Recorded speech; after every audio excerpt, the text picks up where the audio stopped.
आज की इस वीडियो में मैं आप लोगों को भारतीय दंड संहिता 1860 देखिए, ये सब कानून की बातें हैं, लेकिन सभी लोगों को पढ़ना चाहिए।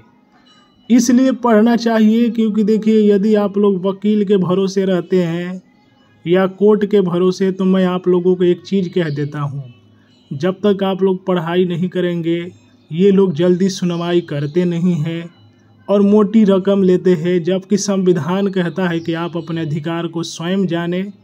मैं सभी लोगों से कहूँगा, मेरे वीडियो के माध्यम से भी आप लोग देख सकते हैं, पढ़ सकते हैं, लेकिन अपने अधिकार को पढ़िए जो आपको संविधान फ्री में देता है। इसके लिए कोई पैसा वैसा नहीं लगता।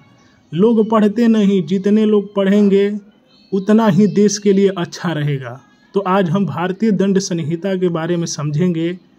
तो भारतीय दंड संहिता भारत के अंदर भारत के किसी भी नागरिक के द्वारा किए गए कुछ अपराधों की परिभाषा व दंड का प्रावधान करती है, किंतु यह संहिता भारत की सेना पर लागू नहीं होती। यानी यह जो है, यह भारतीय सेना पर नहीं लागू होगी। अनुच्छेद 370 हटने के बाद जम्मू एवं कश्मीर में भी भारतीय दंड संहिता IPC लागू है। तो भारतीय दंड संहिता ब्रिटिश काल में सन 1860 में लागू हुई। इसके बाद इसमें समय समय पर संशोधन होते रहे।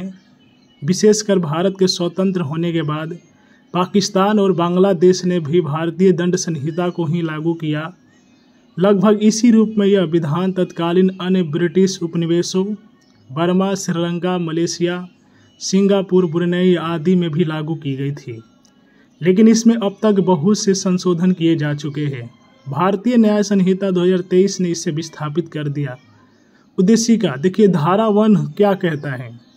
संहिता का नाम और उसके प्रवर्तन का विस्तार। यह अधिनियम भारतीय दंड संहिता IPC कहलाएगा और इसका विस्तार संपूर्ण भारत पर होगा। अनुच्छेद 370 के हटाए जाने पर भारतीय दंड संहिता संपूर्ण भारत पर लागू होगा, जिसमें केंद्र शासित प्रदेश जम्मू और कश्मीर भी शामिल है। संविधान के अनुसूची 5 के तहत 109 कानून अब जम्मू और कश्मीर पर भी लागू होंगे, जिसमें भारतीय दंड संहिता के साथ साथ हिंदू विवाह अधिनियम भी सम्मिलित है। धारा 2, भारत के भीतर किए गए अपराधों का दंड। हर व्यक्ति इस संहिता के उपबंधों के प्रतिकूल हर कार्य या लोप के लिए जिसका वह भारत के भीतर दोषी होगा, इसी संहिता के अधीन दंडनीय होगा, अन्यथा नहीं। तो आप अपना वकील खुद बन सकते हैं। आप लोग पढ़ाई कीजिए और भारतीय दंड संहिता 1860 के बारे में अभी धारा 2 तक मैंने बताया, आगे भी बताऊंगा। यदि आप लोग फेसबुक पर देख रहे हैं तो फेसबुक को फॉलो करें और यूट्यूब पर देख रहे हैं तो चैनल को सब्सक्राइब करें।